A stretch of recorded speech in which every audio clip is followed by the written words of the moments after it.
नमस्ते, अभिवादन आपका इनोसेंट इन्वेस्टर के इस नए वीडियो में आपके लिए डिस्क्लेमर। दोस्तों, बात करेंगे अनुपम रसायन की। कल इनकी लिस्टिंग है तो बहुत ध्यान से आपको कुछ बातें नोट कर लेनी चाहिए। सबसे पहली चीज़, 11% के आसपास के लिस्टिंग इनके साथ ये लिस्ट हो सकता है, तो आपको यहाँ पर कुछ बड़ा मिलने वाला है नहीं आईपीओ में। तो मैं यहाँ पर आपको सिंपली सलाह दूंगा कि थोड़ा सा इंतजार कर लेंगे तो ज़्यादा बेटर रहेगा। बाकी रूल क्या होता है? रूल ये है कि अगर आपने लिस्टिंग गेन्स के लिए अप्लाई किया है तो लिस्टिंग गेन पे निकल भी जाइए। यही चीज़ मैंने आपको आईपीओ जब आया था तब भी यही चीज़ समझाई थी कि आप अपना तरीका पहले डिसाइड कर लीजिए, आप करना क्या चाहते हो उस कंपनी में। लॉन्ग टर्म के लिए मुझे नहीं लगता कि आप में से 2-4% से ज़्यादा लोग होंगे। तो आपको जो भी लिस्टिंग गेन मिले वहाँ पर कुछ क्वांटिटी ज़रूर प्रॉफिट बुक करिएगा, अदरवाइज आपको बाद में पछताना पड़ सकता है। इसके लिए आप रेडी रहिए। हम स्ट्रैटेजी की बात करें उससे पहले कुछ बातें मैं आपको बता देता हूँ। ये ग्रे मार्केट प्रीमियम 11% के आसपास चल रहा है। कंपनी हो सकता है 15% ऊपर लिस्ट हो, 50% ऊपर लिस्ट हो, वो चीज़ हमारे कंट्रोल में है नहीं। हमारे कंट्रोल में क्या है? उस वक्त जो हम ट्रांजेक्शन करेंगे।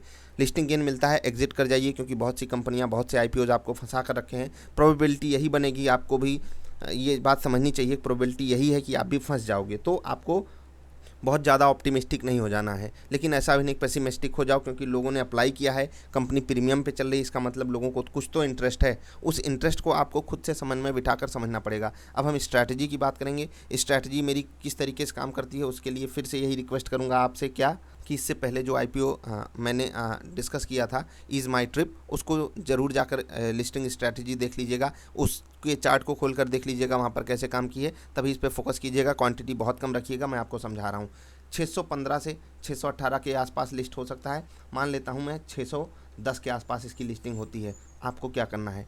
570 तक का इंतज़ार करना है। यहाँ तक आपको कोई ख़रीदारी नहीं करनी है शुरू के 1 घंटे में, अगर ऐसा कुछ होता है तो। अब ये काम आपको क्यों करना है? इंतज़ार इसलिए क्योंकि बाज़ार में मुझे कल एक प्रॉफिट बुकिंग दिखाई दे रही है, अगर गैप अप करती है बाज़ार। मतलब कि हम क्या कह रहे हैं, आपको कम से कम 5% की गिरावट मिनिमम चाहिए ऊपर के लेवल से, तभी आपको कोई ट्रांजैक्शन करना है, अदरवाइज अवॉइड कीजिएगा। अगली अगली गिरावट 3 से 5% की होगी और अगली गिरावट फिर से 5% की, यानी कि आप समझ लीजिए 5%, फिर 5%, फिर 5%।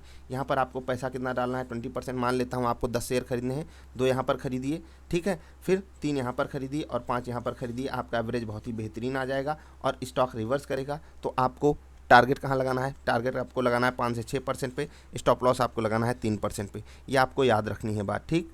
और जब 1 घंटा बीत जाए तो यहाँ पर जो 5% है इसको 4 कर लीजिएगा, बाकी ये जो दूसरा है इसको 3 और इसको जो है 2, 4 3 7 दोनों क्लोज टू 10% के आसपास की गिरावट हो जाए तो आपको फुल क्वांटिटी में फिर से हो करके ट्रेड करना है। स्टॉप लॉसेस को याद रखिएगा, ऐसे ही आपको मेंटेन करना है। 1 घंटे के बाद जो आपका टारगेट रहेगा वो रहेगा 4%, स्टॉप लॉस रहेगा 2.5%। याद रखिएगा ये स्ट्रैटेजी, और इसी के आसपास ही आपको ट्रेड लेना है। अंधाधुंध ट्रेड मत कीजिएगा, अलर्ट होकर ही ट्रेड लेना है आपको। आई होप आप बात को समझ गए होगे। जल्दबाजी मत कीजिएगा, स्टॉक्स कुछ ज़रूर बेच लीजिएगा खुलते ही, जैसे कि ऊपर भी जाए तो ऐसा ना लगे कि मेरे पास कुछ है नहीं, और अगर गिर भी जाए तो ऐसा ना लगे कि मैंने कुछ बेचा नहीं, ठीक है। एवरेजिंग पे काम कीजिए, बाज़ार आपको बहुत बड़ा रिवार्ड देने के लिए तैयार खड़ी है। चलिए, अभी के लिए इतना ही। वीडियो लाइक कर देना, आधी रात को रिकॉर्ड कर रहे हैं भाई। बाय बाय, मिलेंगे फिर से। हाँ, बस ग्रे मार्केट प्रीमियम के चक्कर में मत पड़िएगा और फंसिएगा मत, जो भी नए लोग हो। बस यही ऊपर वाले से मनाइएगा कि बाज़ार पॉजिटिव हो जाए, थोड़ा सा प्रीमियम भी आपको बढ़िया मिल जाए बेचने के लिए, जो भी लोग पाए हुए हो।